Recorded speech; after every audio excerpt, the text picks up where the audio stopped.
امام علی علیہ السلام نے فرمایا، ہمیشہ چھوٹی چھوٹی خوشیوں کا استقبال کیا کرو، کیونکہ انہی کے پیچھے محبتوں کا سیلاب ہوتا ہے۔ جو انسان اپنی چھوٹی چھوٹی خوشیوں میں مطمئن رہتا ہے، خوش رہتا ہے، تو اللہ اس کی بڑی بڑی خوشیاں، خواہشات اس کے قدموں تلے رکھ دیتا ہے۔ امام علی علیہ السلام نے فرمایا، جس انسان کی جان نکل جائے تو وہ زندہ نہیں رہتا، اور جس انسان سے احساس نکل جائے تو پھر وہ انسان نہیں رہتا۔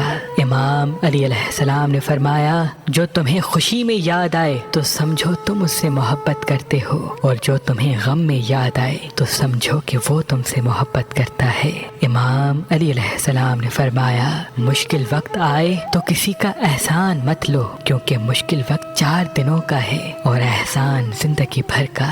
امام علی علیہ السلام نے فرمایا، صرف 2 لوگ مقدر والے ہوتے ہیں، ایک وہ جنہیں وفادار دوست ملتا ہے، اور دوسرے وہ جن کے ساتھ ماں کی دعائیں ہوتی ہیں۔ امام علی علیہ السلام نے فرمایا، جو ظلم کے ذریعے عزت چاہتا ہے تو اللہ اسے انصاف کے ذریعے ذلیل کرتا ہے۔ امام علی علیہ السلام نے فرمایا، جب آنکھیں نفس کی پسندیدہ چیزیں دیکھنے لگیں تو دل انجام سے اندھا ہو جاتا ہے۔ امام علی علیہ السلام نے فرمایا، مصائب کا مقابلہ صبر سے کرو، اور نعمتوں کی حفاظت شکر سے کرو۔